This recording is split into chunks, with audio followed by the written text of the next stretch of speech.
Pessoal, eu estava uma vez ministrando um curso presencial e de manhã, na verdade era um curso presencial de React, era 8 horas de aula, tinha um período de manhã, 4 horas e 4 horas à tarde. E durante o período da manhã eu passei lá ensinando como criar um componente, como a comunicação entre os componentes e tal, falei várias coisas. Todo mundo trabalhando nos projetos, nas suas máquinas, era um laboratório, todo mundo muito empolgado e muito feliz com o progresso e com o entendimento da biblioteca, o pessoal empolgado, feliz. A gente saiu para almoçar, todo mundo comunicativo, conversando, contando piada e todo mundo muito alegre. E aí na volta do almoço eu fui ensinar Redux, como você consegue fazer gerenciamento de estado usando Redux. E aí eu percebi que a turma foi esmorecendo, ficando triste, sem vontade de cantar uma bela canção, porque o pessoal não estava entendendo muito bem como funcionava o Redux. Eu noto que esse é um desafio, de fato. O Redux ele tem uma forma peculiar de se trabalhar, mas uma coisa interessante que eu percebo, eu estava até conversando hoje de manhã com o pessoal aqui da equipe da Coda e dando alguns conselhos e dizendo algumas das minhas experiências pessoais com aprendizado de linguagens e de frameworks, é que quanto mais frameworks e linguagens diferentes vocês aprendem, mais fácil fica para aprender novas linguagens, novos frameworks, novos paradigmas. Quando você, por exemplo, está estudando Redux, que está relacionado com React, quando você for para o mundo do Vue, e no framework Vue, e for trabalhar com Vuex, por exemplo, você vai perceber que há uma similaridade muito grande. Ou seja, às vezes você está estudando um determinado framework que é baseado em componentes, mas quando você for para a prática vai precisar trabalhar com outro framework, porque a empresa escolheu um framework diferente daquele que você estava acostumado a trabalhar. Mas você percebe que os conceitos e os princípios você consegue sim extrair, né, esses conceitos, esses princípios de um framework e levar para outro tranquilamente. Então, o fato de você estar aprendendo um framework, eu estou estudando Vue, mas eu gostaria de estar estudando React. Às vezes você está dentro de uma empresa, eu estou usando Angular, mas eu gostaria de estar usando Vue. E aí você nem sempre usa aquele framework que era a sua preferência. Mas o que eu percebo é que os princípios conseguem ser transferidos de uma tecnologia para outra, uma vez que você começa a entender os princípios por trás desses frameworks. Se você olhar, por exemplo, injeção de dependência, o conceito de injeção de dependência que está presente no Angular, por exemplo, é o mesmo conceito de injeção de dependência que está presente no back-end da sua aplicação desenvolvida em Spring Boot. Só que a forma de implementar é diferente, mas o conceito, que é o mais importante, é o mesmo para os dois. Então você vai entender o princípio por trás de um determinado conceito e a partir daí você consegue transferir esse aprendizado de um framework para o outro. Então isso é muito legal. E o objetivo dessa aula é te passar o princípio, né, os fundamentos, a ideia por trás do Redux. Eu vou deixar para a parte prática ser uma aula diferente, mas nessa aula eu quero trazer a teoria do Redux de uma forma extremamente didática. Foi a forma mais didática que eu consegui imaginar para te passar essa teoria e eu espero que no final desse vídeo você tenha na sua cabeça como é que funciona o Redux, o fluxo de como as coisas acontecem dentro do Redux para que você consiga aplicar isso de uma forma muito fácil. Então eu preparei aqui para vocês uns slides, então eu vou compartilhar aqui a minha tela. Eu não vou ficar com a câmera aqui porque pode atrapalhar qualquer tipo de interação, a minha câmera ficar no meio, por exemplo, de algum tipo de animação. O nome da aula que nós vamos trabalhar hoje é Entendendo o Redux, né? Um gerenciamento de estado que é muito popular dentro do React e uma vez que você entende essa forma de fazer, você vai conseguir extrapolar esse conhecimento não apenas para Redux, mas para outros cenários, né? Outros tipos de gerenciamentos de estados disponíveis aí em outros frameworks também. O problema, eu quero revisar qual é o problema quando você trabalha com aplicações componentizadas. Você tem uma árvore de componentes. E aí o que vai acontecer é que em determinados momentos você vai ter um estado dentro de um componente que precisa ser compartilhado com um outro componente que está bem longe na árvore de componentes. Nesse caso, se eu quiser estabelecer uma comunicação entre esse componente vermelho e o componente azul, eu preciso, a partir do componente vermelho, passar o estado para o componente azul. Aqui no caso é uma comunicação indireta, ou seja, eu estou passando um componente filho, dados do componente filho para o componente pai.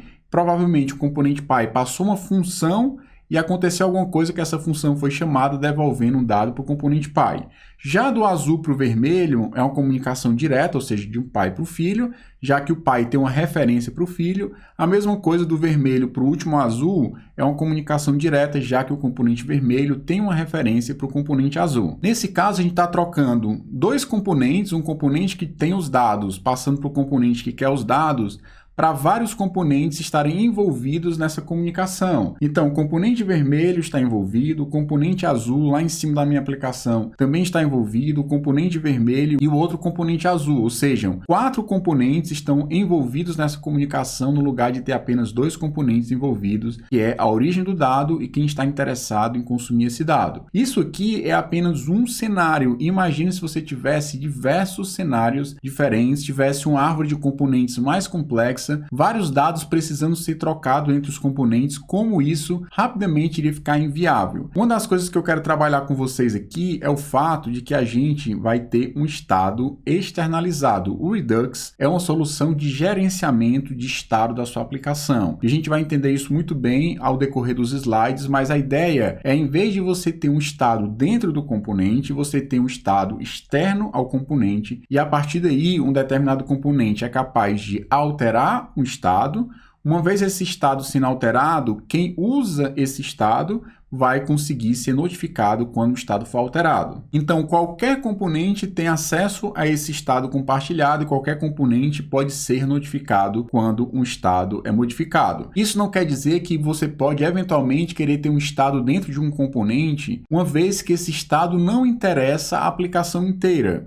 Por exemplo, o Redux ele tem uma ideia de trazer tudo para dentro do estado centralizado, mas eventualmente eu gosto da ideia de que você tem alguns estados que são locais. Vamos supor que você tem um determinado componente com um botão e você quer habilitar um spinner para ele ficar mostrando visualmente quando um determinado processamento está acontecendo. Será que faz sentido eu jogar esse spinner, por exemplo, para o geral, para o estado global da minha aplicação? Pode ser que sim. Pode ser que não. Se esse é um atributo que é compartilhado por todos os componentes ou por todos os componentes que precisam mostrar visualmente para o usuário que está processando, legal, você coloca isso no estado centralizado na sua aplicação. Caso seja algo de apenas um único componente, talvez não faça sentido você colocar isso no estado geral, até porque você vai ter uma série de passos para conseguir tanto atualizar como ser notificado caso aconteça uma atualização. Então, você vai manter o código mais simples caso você queira trabalhar um estado local dentro de apenas um único componente. Então,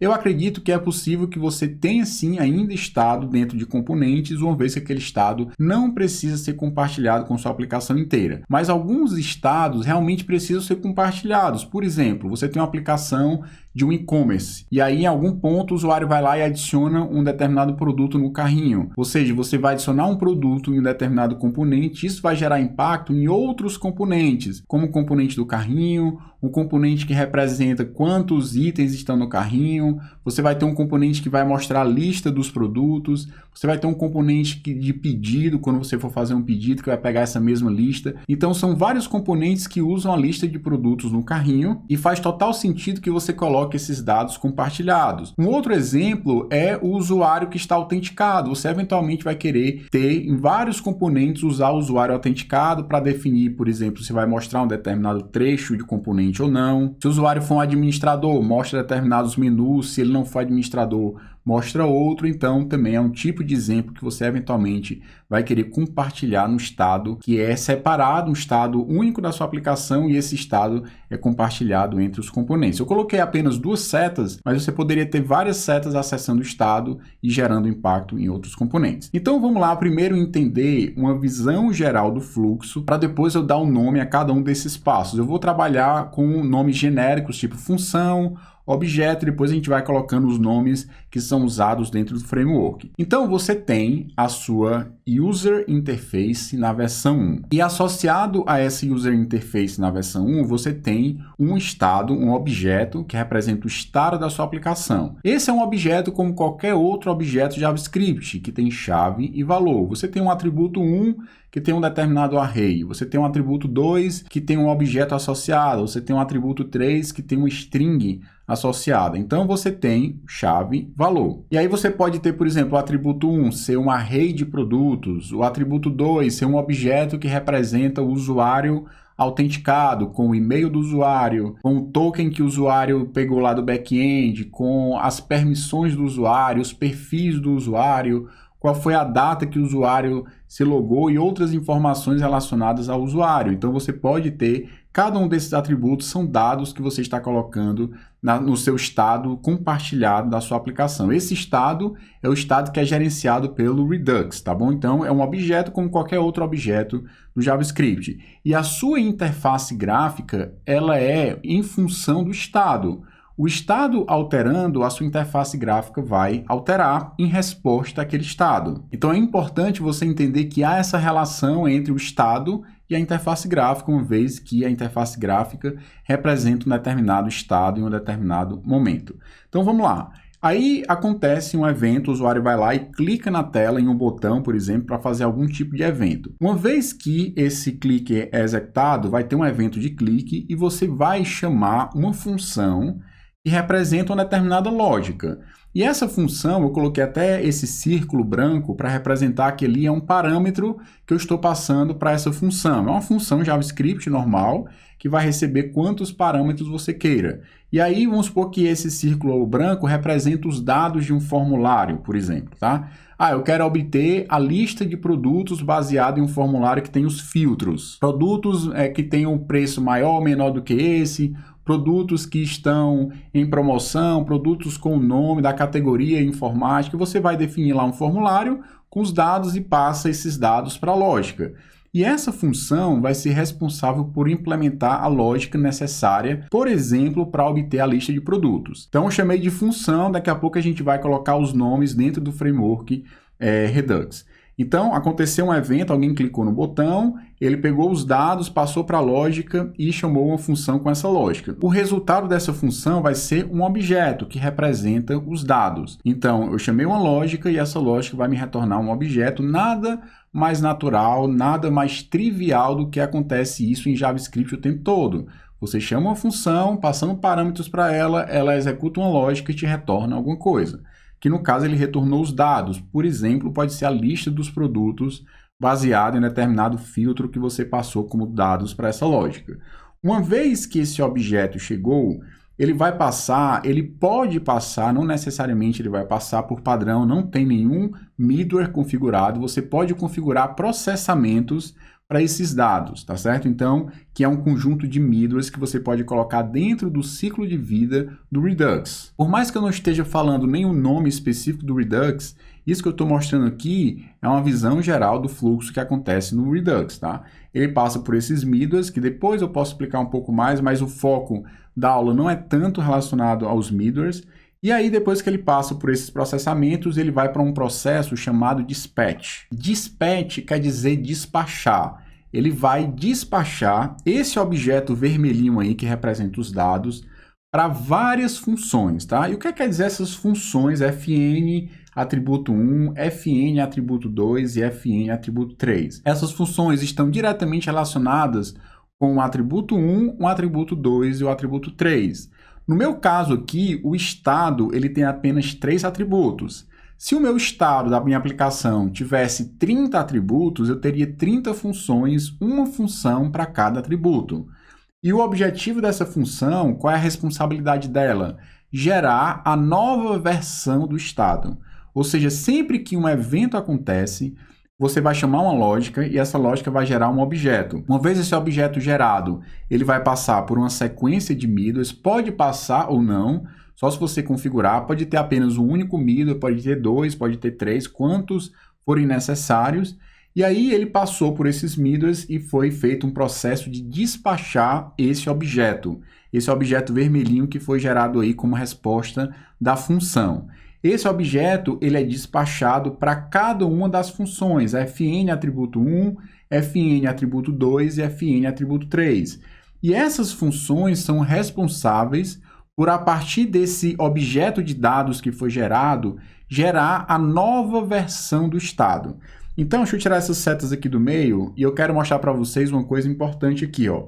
A fn atributo 1 está amarelinho, a fn atributo 3 também está amarela. E eu ressaltei a fn atributo 2 de verde. Por quê? Porque essa função, a fn atributo 2, ela vai alterar o estado por conta desse evento que aconteceu. Esse evento aconteceu, chamou uma lógica e gerou dados. Quando esses dados vermelhinho entrou na função fn atributo 2, ou seja, a função que é responsável por gerar o atributo 2, dentro dessa função existe uma lógica que verificou que esses dados que foram gerados a partir desse evento, a partir dessa função, são dados que devem alterar o atributo 2. Dentro da função foi percebido que esses dados devem ser usados para alterar o atributo 2. Por isso que eu coloquei o fn atributo 2 de verde, de tal forma que o atributo 2 ele vai ser modificado. E uma vez que o atributo 2 foi modificado, uma segunda versão do estado foi gerada, e como a minha interface gráfica ela é em função do estado, o estado muda, a interface gráfica muda. Então, todos os componentes que dependem do atributo 2 que foi modificado vai ser atualizado na interface gráfica porque o estado da aplicação mudou, certo? Então, nesse caso, o evento que foi disparado, esse objeto vermelho, quando ele chegou em cada uma das funções, esse mesmo objeto vermelho foi passado para a função atributo 1, lá quando foi feito o dispatch.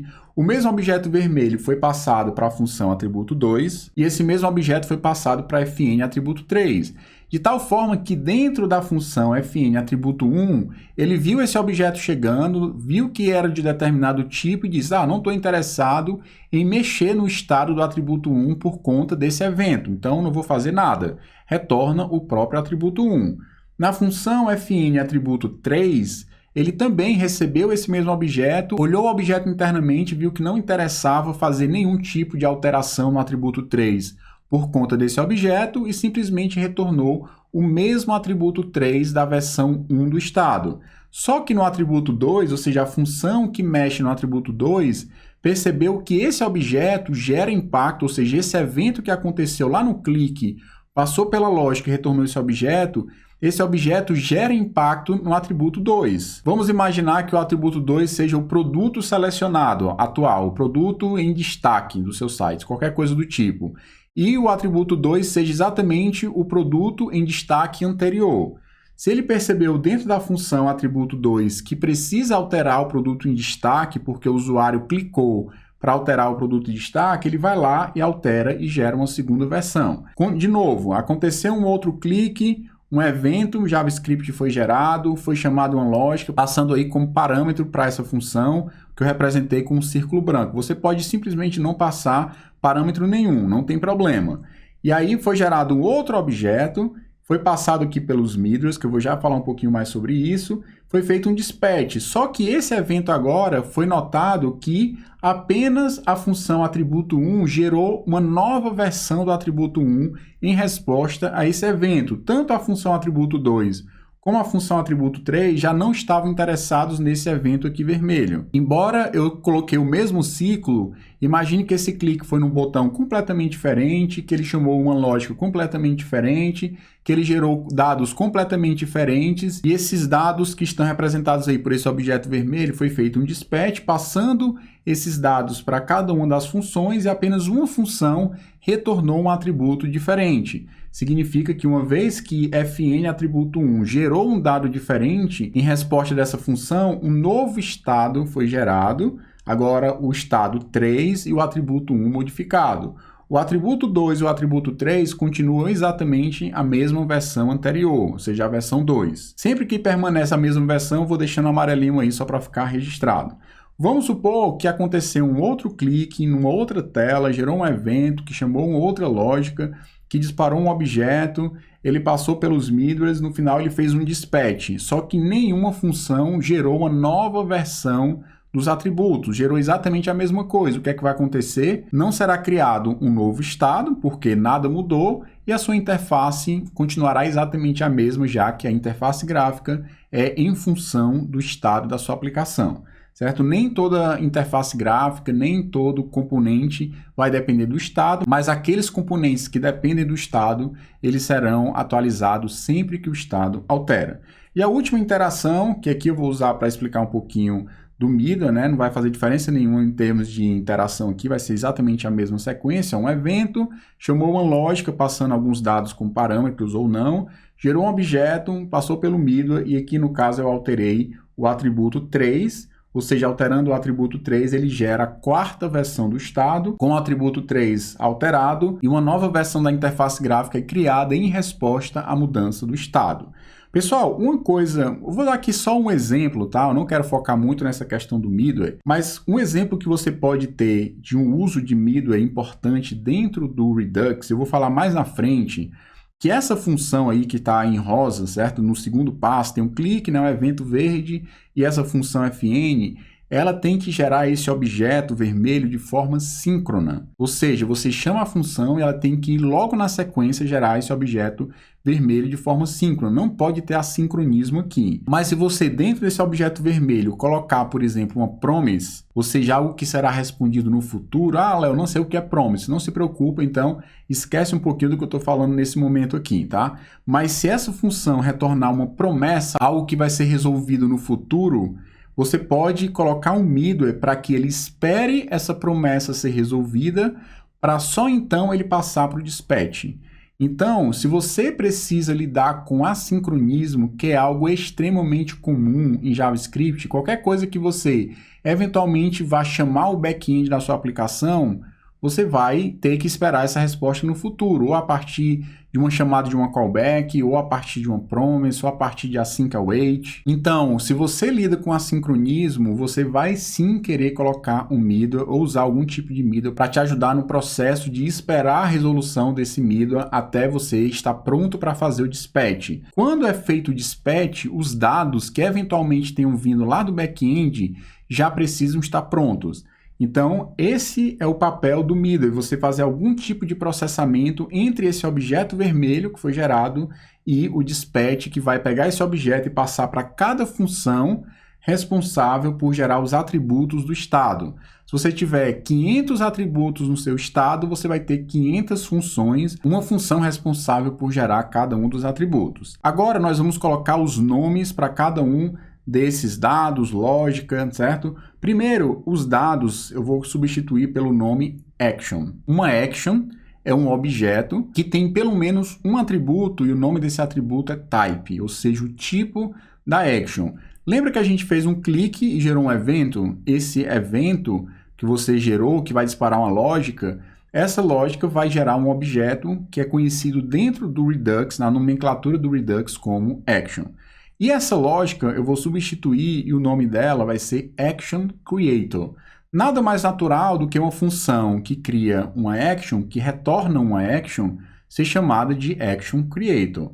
Então, Action Creator é uma função, até porque o nome Creator dá a ideia de ação, de verbo, então é um criador de ação, e uma ação, no caso aqui é um objeto, é uma action, e esse é um objeto que tem que ter pelo menos um atributo do tipo type. Toda action tem um atributo que tem o nome type e faz parte do framework, faz parte da especificação. Você tem que ter um objeto que pelo menos tem um atributo e esse atributo tem o nome type. Então, para finalizar, nós temos o Action Creator, que é a função que retorna um objeto. O nome desse objeto retornado é uma action. Esse objeto tem um atributo do tipo type, pode ter outros atributos, eu vou já mostrar para vocês. E para finalizar, essas várias funções, fn atributo 1, fn atributo 2 e fn atributo 3, são os reducers. A ideia dos reducers é você ter um reducer para cada atributo do seu estado e o papel dele é receber o estado anterior, receber a ação que aconteceu, a action, e com essas duas informações, com o estado anterior, com a action, ele vai gerar um novo atributo, ou seja, uma nova versão do estado.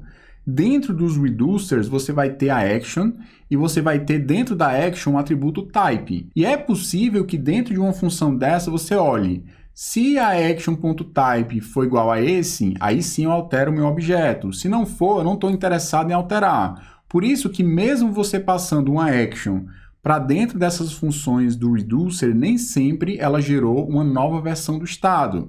Vai depender do tipo de action que aconteceu, certo? Então, se você olhar de forma, tirando essas nomenclaturas, reducer, action creator, você vai ver que é um fluxo muito simples, é uma função que recebe parâmetros, que é esse círculo branco, que retorna um objeto, e esse objeto é passado para várias funções, e essas funções geram o estado na versão mais atual. Basicamente, essa é a visão geral do fluxo do Redux. A gente vai agora entrar em alguns conceitos centrais, falando sobre Action Creator, Action Reducer, que nós acabamos de falar no slide passado. Então, o que é um Action Creator? Um Action Creator é uma função. Segunda verdade sobre Action Creator: o Action Creator retorna uma action, já que ele é uma função que cria uma action, nada mais natural do que ele retornar uma action. E outra coisa importante é que o Action Creator é uma função síncrona, ou seja, você não pode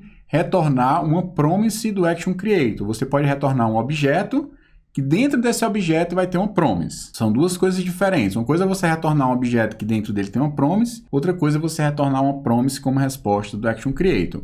Então, como o Action Creator sempre retorna uma action, que é esse objeto que tem um atributo type, aí sim ele vai ter que responder de forma síncrona. Tem algumas verdades sobre action. Action é um objeto, acho que já ficou claro isso. O action possui um atributo type, e a action, além do atributo type, ela pode ter outros dados que eu vou comentar com vocês daqui a pouco, quando eu mostrar a anatomia de uma action. Vou mostrar para vocês como é um padrão possível de uma action. E para finalizar esse slide, algumas verdades sobre reducers, e eu vou mostrar aqui. São funções puras. O que é uma função pura?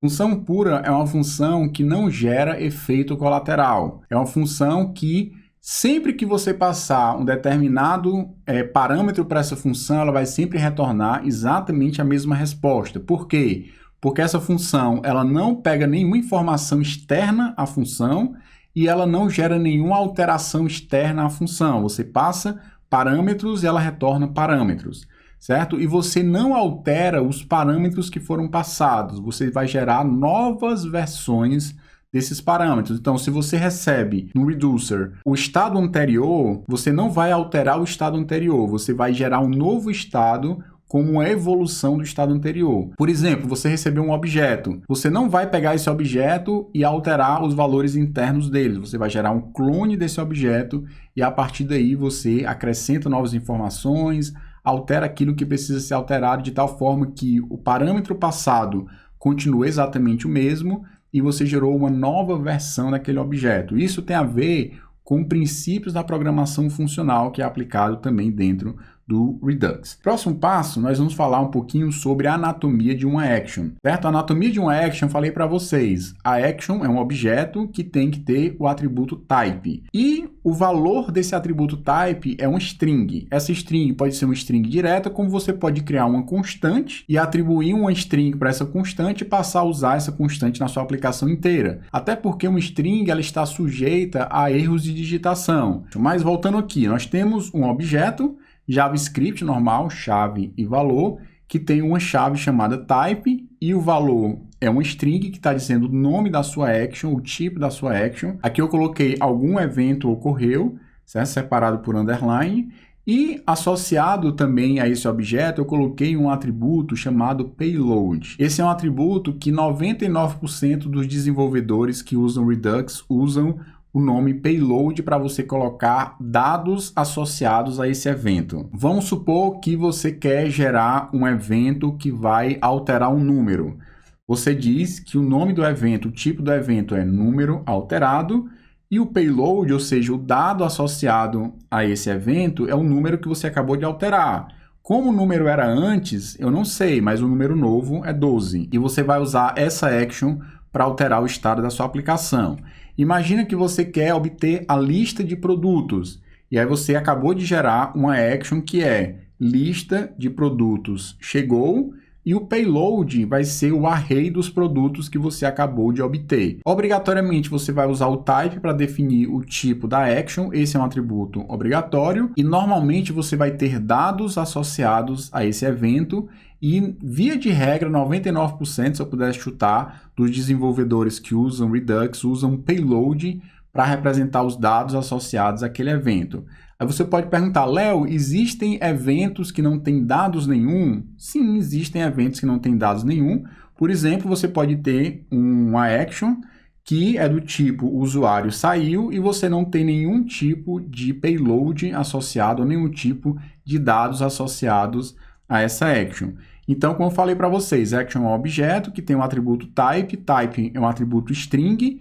Pode colocar string, como pode referenciar uma constante que você criou eventualmente antes, para que você possa padronizar as actions da sua aplicação, mas você pode ter, além do tipo, também os dados associados àquele evento, que é normalmente usado como atributo payload. E esse payload pode ser um array de produtos, pode ser um objeto, pode ser qualquer coisa que você queira colocar associado a essa action. Passando para frente, eu quero mostrar para vocês um pouquinho da anatomia de um Action Creator. Eu falei para vocês que um Action Creator é uma função e essa função retorna uma action. Então, nada mais natural do que você ter uma função, function, que faz alguma coisa, eu chamei aqui de fazer algo, que recebe parâmetros, essa função tem uma lógica que você vai fazer, pegar os parâmetros, organizar de uma determinada forma, fazer uma chamada ao back-end da sua aplicação, por exemplo, e no final você retorna algum evento aconteceu e coloca o payload que eventualmente você calculou ou recebeu dentro dessa função. Eventualmente, esse payload, certo? Pode ser uma chamada para o back-end da sua aplicação. Então, você fez axios.get e quer retornar, por exemplo, o resultado de uma URL que você chamou no back-end. Eu coloquei aqui só como exemplo, né? Isso aqui não aponta para nada, http://url. E aqui você pode querer, é possível você retornar uma promise. Inclusive, é possível você ter formas mais complexas de desenvolver o seu Action Creator, certo? Controlando 100% quando ele vai chamar o dispatch, que é o próximo passo.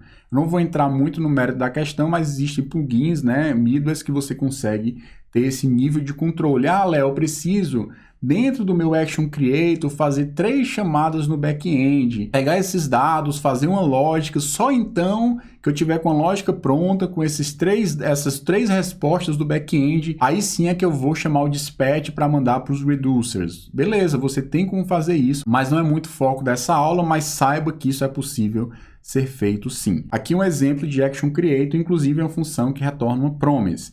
Para que isso funcione corretamente, logo na sequência tem que ter um middleware para esperar a promise ser resolvida, para daí ele entrar no dispatch já com os dados obtidos do back-end. E já existem middlewares prontos que vão te ajudar nesse trabalho.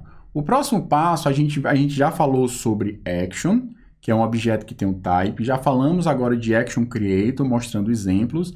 E o próximo passo vai ser falar sobre a anatomia do estado. Como é que é um estado compartilhado na sua aplicação? Como eu falei para vocês anteriormente, o estado é apenas um objeto chave-valor. Então, você tem, por exemplo, um array de produtos no seu estado. Você tem um objeto que representa o usuário autenticado no seu sistema.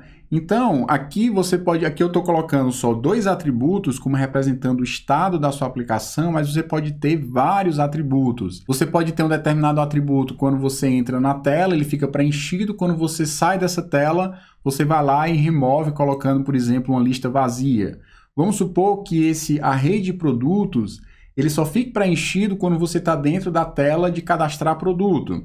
Caso você saia dessa tela, você eventualmente pode querer limpar para deixar o seu estado o mais enxuto possível. É possível você fazer todas essas coisas. Mas o estado, ele é simplesmente um objeto JavaScript chave-valor, no qual você tem a chave como sendo parte do estado global da sua aplicação e o valor pode ser um objeto, pode ser um array, pode ser um número, pode ser um string, aquilo que você queira colocar como valor dessas chaves. Continuando, a próxima pergunta que a gente vai precisar responder é como o estado é gerado. E eu falei para vocês que o estado é gerado a partir dos reducers. Uma coisa é você ter o estado, e esse estado ele vai ter uma versão inicial, Aí, quando você vai interagindo, ele vai gerando uma segunda versão do estado, uma terceira versão do estado.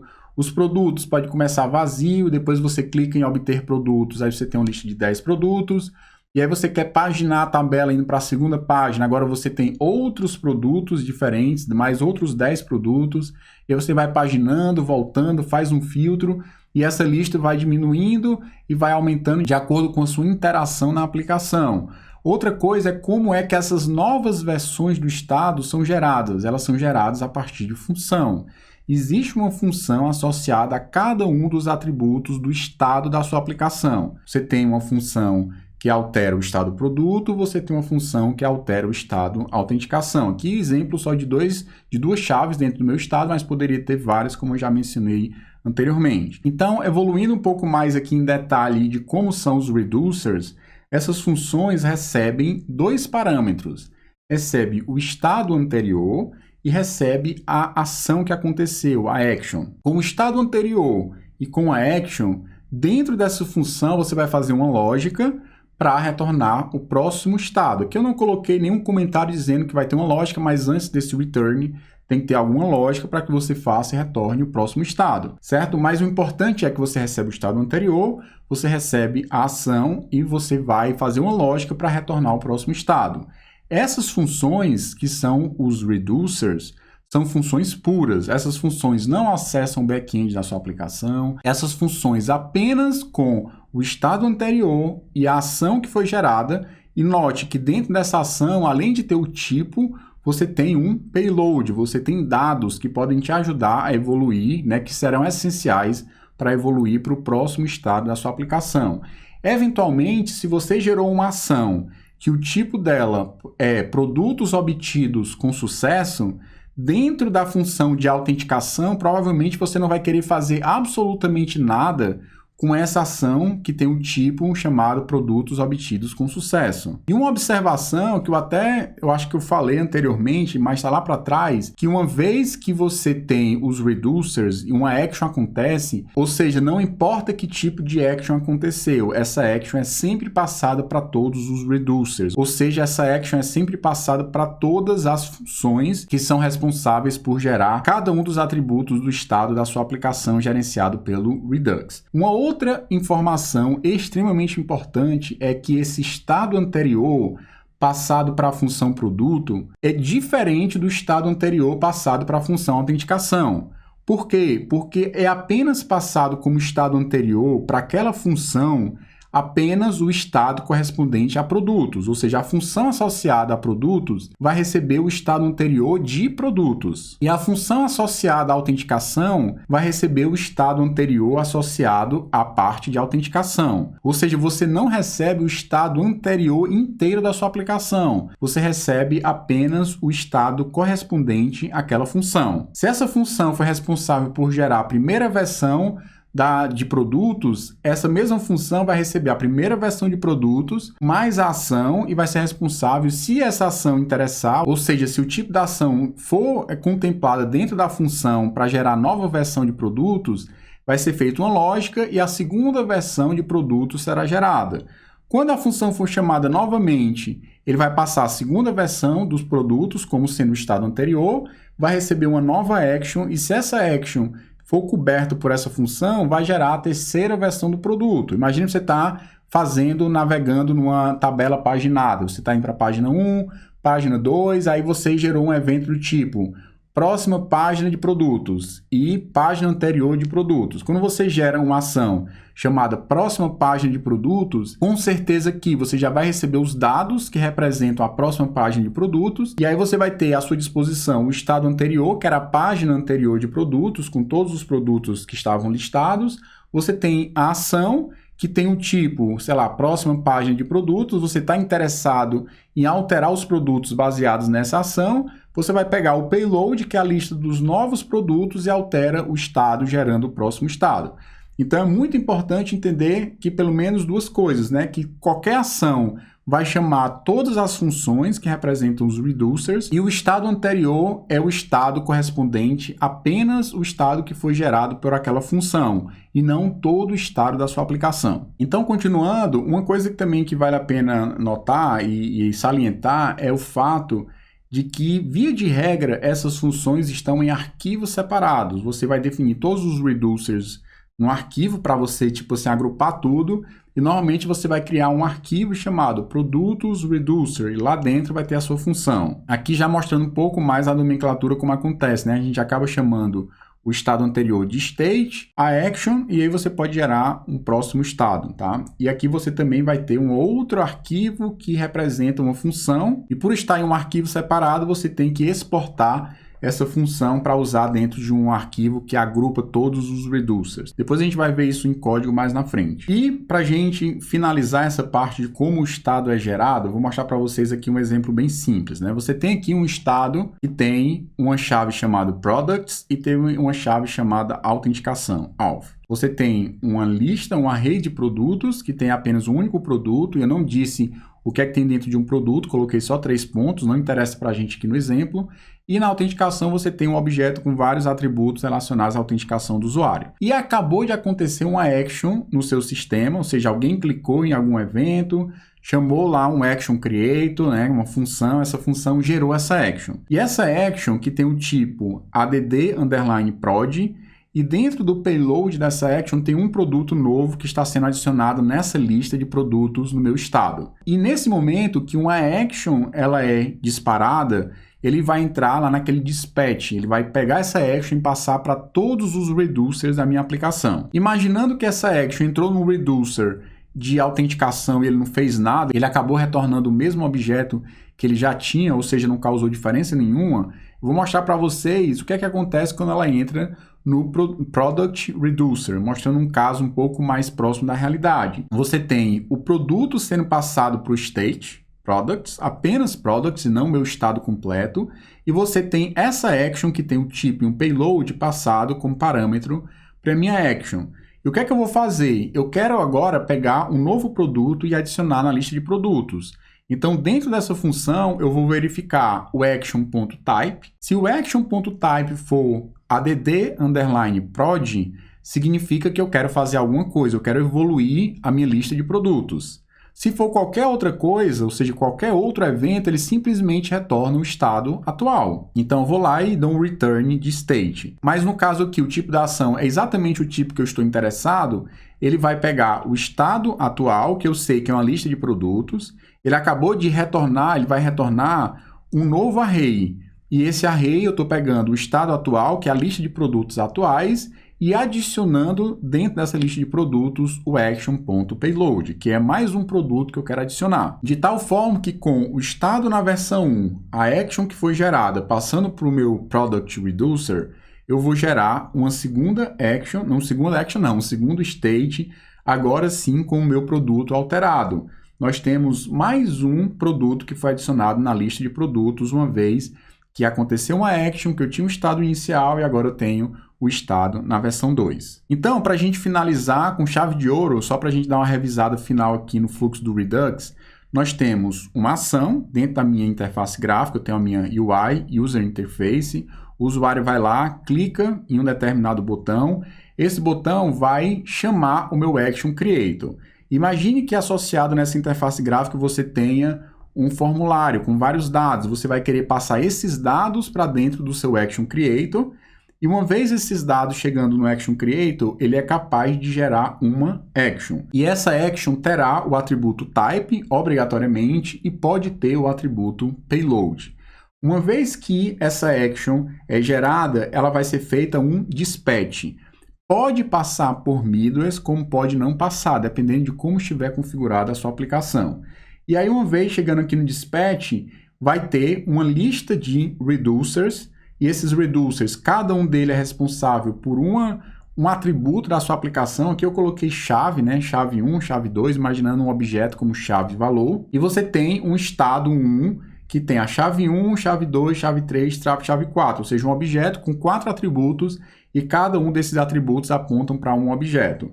Quando é feito um dispatch, você vai pegar essa action, passar para o reducer 1, que é a função responsável por mexer no atributo 1, vai passar action para o reducer 2, vai passar action para o reducer 3, vai passar a action para o reducer 4, de tal forma que dentro desses reducers, alguns deles estão interessados em alterar o valor, outros não, porque tem outros que vão simplesmente ignorar a action.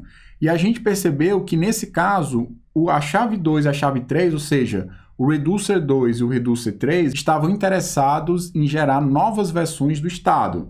E aí ele acabou gerando o estado com dois valores diferentes, né, a chave 2 e a chave 3, e isso gerou um impacto na minha interface gráfica, e a interface gráfica foi atualizada em resposta a essa mudança no estado. Como eu falei para vocês, a interface ela é em função do estado. O estado muda, todos os componentes que dependem desse dado serão atualizados. Pessoal, chegamos no final dessa aula teórica. Espero que vocês tenham conseguido entender do framework. Eu tentei falar de uma forma muito cadenciada, explicando, usando primeiramente conceitos meramente do JavaScript, como função, objeto, para daí eu introduzir o nome Action, Action Creator, Reducers. A gente viu de várias formas diferentes, de várias perspectivas diferentes, cada um desses conceitos importantíssimos para você entender o Redux. Na próxima aula nós vamos usar isso de uma forma prática, desenvolvendo um projeto e usando dentro desse projeto